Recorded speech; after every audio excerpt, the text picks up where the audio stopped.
Naciones Unidas, los representantes de los distintos países que la integran y todos los ciudadanos del mundo que nos estén mirando. Buenas tardes.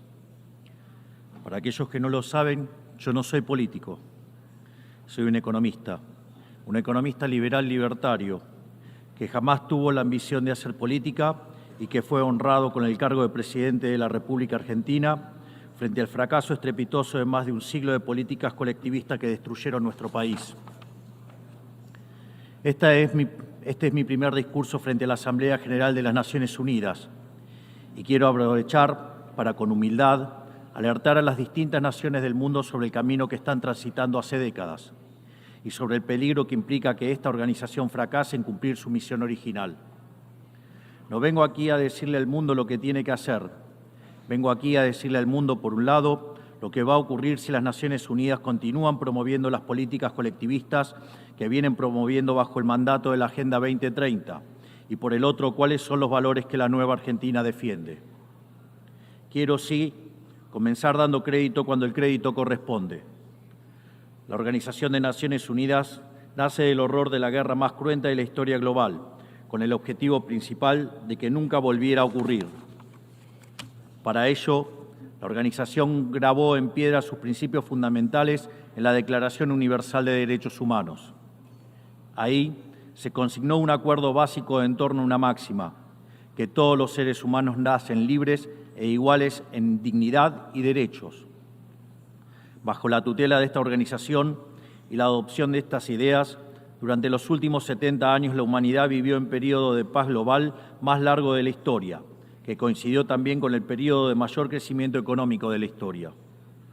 Se creó un foro internacional donde las naciones pudieran dirimir sus conflictos a través de la cooperación, en vez de recurrir instantáneamente a las armas, y se logró algo impensado: sentar de manera permanente a las 5 potencias más grandes del mundo en una misma mesa, cada una con el mismo poder de veto, a pesar de tener intereses totalmente contrapuestos. Todo esto no hizo que el flagelo de la guerra desapareciera, pero se logró por ahora que ningún conflicto escalara a proporciones mundiales. El resultado fue que pasamos de tener 2 guerras mundiales en menos de 40 años, que en conjunto se cobraron más de 120 millones de vidas, a tener 70 años consecutivos de relativa paz y estabilidad global, bajo el manto de un orden que permitió al mundo entero integrarse comercialmente, competir y prosperar. Porque donde entra el comercio no entran las balas, decía Bastiat. Porque el comercio garantiza la paz, la libertad garantiza el comercio y la igualdad ante la ley garantiza la libertad. Se cumplió, en definitiva, lo que consignó el profeta Isaías y se lee en el parque cruzando la calle. Dios juzgará entre las naciones y arbitrará por los muchos pueblos. Forjarán sus espadas en rejas de arado y sus lanzas en podadoras. Nación no tomará espada contra nación, nunca más conocerán la guerra. Esto es lo que ha ocurrido mayormente bajo la tutela de las Naciones Unidas en sus primeras décadas. Y por eso, desde esta perspectiva, estamos hablando de un éxito destacable en la historia de las naciones que no puede ser soslayado.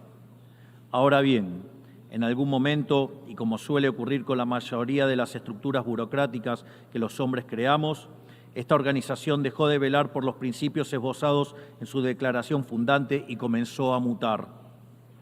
Una organización que había sido pensada esencialmente como un escudo para proteger el reino de los hombres se transformó en un leviatán de múltiples tentáculos que pretende decidir no solo qué debe hacer cada Estado-nación, sino también cómo deben vivir todos los ciudadanos del mundo.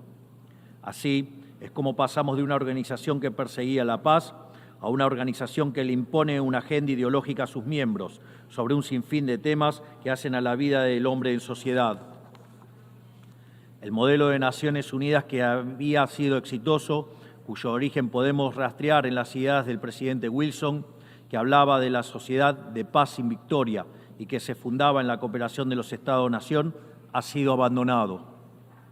Ha sido reemplazado por un modelo de gobierno supranacional de burócratas internacionales que pretenden imponerle a los ciudadanos del mundo un modo de vida determinado. Lo que se está discutiendo esta semana aquí en Nueva York, en la Cumbre del Futuro, no es otra cosa que la profundización de ese rumbo trágico que esta institución ha adoptado. La profundización de un modelo que, en palabras del propio secretario de las Naciones Unidas, exige definir un nuevo contrato social a escala global, redoblando los compromisos de la Agenda 2030. Quiero ser claro en la posición de la Agenda Argentina. La Agenda 2030, aunque bien intencionada en sus metas, no es otra cosa que un programa de gobierno supranacional de corte socialista, que pretende resolver los problemas de la modernidad con soluciones que atentan contra la soberanía de los Estados-nación y violentan el derecho a la vida, a la libertad y a la propiedad de las personas. Es una agenda que pretende solucionar la pobreza, la desigualdad y la discriminación con legislación que lo único que hace es profundizarla. Porque la historia del mundo demuestra que la única manera de garantizar la prosperidad es limitando el poder del monarca, garantizando la igualdad ante la ley y defendiendo el derecho a la vida, a la libertad y a la propiedad de los individuos. Ha sido precisamente la adopción de esa agenda que obedece a intereses privilegiados y el abandono de los principios esbozados en la Declaración Universal de Derechos Humanos de las Naciones Unidas lo que tergiversó el rol de esta institución y la puso en una senda equivocada. Así, hemos visto cómo una organización que nació para defender los derechos del hombre ha sido una de las principales propulsoras de la violación sistemática de la libertad, como por ejemplo con las cuarentenas a nivel global durante el año 2020 y que debería ser considerado un delito de lesa humanidad. En esta misma casa, que dice defender los derechos humanos, han permitido el ingreso al Consejo de Derechos Humanos a dictaduras sangrientas como la de Cuba y Venezuela sin el más mínimo reproche. En esta misma casa, que dice defender los derechos de las mujeres, permite el ingreso al Comité para la Eliminación de la Discriminación contra la Mujer a países que castigan a sus mujeres por mostrar la piel. En esta misma casa, sistemáticamente, se ha votado en contra del Estado de Israel, que es el único país de Medio Oriente que defiende la democracia liberal, mientras se ha demostrado en simultáneo una incapacidad total de responder al flagelo del terrorismo. En el plano económico, se han promovido políticas colectivistas que atentan contra el crecimiento económico, violentan los derechos de propiedad y entorpecen el proceso económico natural, llegando a impedirle a los países más postergados del mundo gozar libremente de sus propios recursos para salir adelante. Regulaciones y prohibiciones impulsadas precisamente por los países que se desarrollaron gracias a hacer lo mismo que hoy condenan. Se ha promovido además una relación tóxica entre las políticas de gobernanza global y los organismos de crédito internacional, exigiéndole a los países más relegados que comprometan recursos que no tienen en programas que no necesitan, convirtiéndolo en deudores perpetuos para promover la agenda de las élites globales. Tampoco ha ayudado el tutelaje del Foro Económico Mundial, donde se promueven políticas ridículas con anteojeras maltusianas, como las políticas de emisión cero, que dañan sobre todo a los países pobres, a las políticas vinculadas a los derechos sexuales y reproductivos, cuando la tasa de natalidad de los países occidentales se está desplomando, anunciando un futuro sombrío para todos. Tampoco la organización ha cumplido satisfactoriamente su misión de defender la soberanía territorial de sus integrantes, como sabemos los argentinos de primera mano en la relación con las Islas Malvinas. Y llegamos incluso a una situación en la que el Consejo de Seguridad, que es el órgano más importante de esta casa, se ha desnaturalizado, porque el veto de sus integrantes permanentes se empezó a utilizar en defensa de los intereses particulares de algunos. Así estamos hoy, con una organización impotente en brindar soluciones a los verdaderos conflictos globales, como ha sido la aberración y aberrante invasión rusa a Ucrania, que ya le ha costado la vida a más de 300.000 personas, dejando un tendal de más de 1 millón de heridos en el proceso.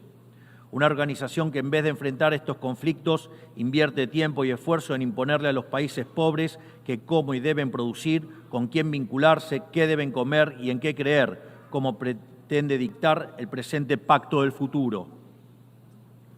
Toda esta larga lista de errores y contradicciones no ha sido gratuita, sino que ha redundado en la pérdida de credibilidad de las Naciones Unidas ante los ciudadanos del mundo libre y en la desnaturalización de sus funciones. Por eso, quiero hacer una advertencia. Estamos ante un fin de ciclo. El colectivismo y el postureo moral de la agenda woke se han chocado con la realidad y ya no tienen soluciones creíbles para ofrecer a los problemas reales del mundo. De hecho, nunca las tuvieron. Si la Agenda 2030 fracasó, como reconocen sus propios promotores, La respuesta debería ser preguntarnos si no fue un programa mal concebido de inicio, aceptar esa realidad y cambiar el rumbo. No se puede pretender persistir en el error redoblando la apuesta de una agenda que ha fracasado. Siempre ocurre lo mismo con las ideas que vienen de la izquierda. Diseñan un modelo acorde a lo que el ser humano debería ser, según ellos, y cuando los individuos libremente actúan de otra manera, no tienen mejor solución que restringir, reprimir y coartar su libertad. Nosotros en Argentina ya hemos visto con nuestros propios ojos lo que hay al final de este camino de envidia y pasiones tristes. Pobreza, embrutecimiento, anarquía y una ausencia fatal de libertad. Todavía estamos a tiempo de apartarnos de ese rumbo. Quiero ser claro con algo para que no haya malas interpretaciones. La Argentina, que está viviendo un proceso profundo de cambio en la actualidad, ha decidido abrazar las ideas de la libertad. Esas ideas que dicen que todos los ciudadanos nacemos libres e iguales ante la ley, que tenemos derechos inalienables otorgados por el Creador, entre los que se encuentran el derecho a la vida, a la libertad y a la propiedad. Esos principios que ordenan el proceso de cambio que estamos llevando adelante en la Argentina son también los principios que guardarán nuestra conducta internacional a partir de ahora. Creemos en la defensa de la vida, de todos. Creemos en la defensa de la propiedad, de todos. Creemos en la libertad de expresión, para todos. Creemos en la libertad de culto, para todos. Creemos en la libertad de comercio, para todos. Y creemos en los gobiernos limitados, todos ellos. Y como en estos tiempos lo que sucede en un país impacta rápidamente en otros, creemos que todos los pueblos deben vivir libres de la tiranía y la opresión, ya sea que tome forma de opresión política, de esclavitud económica o de fanatismo religioso.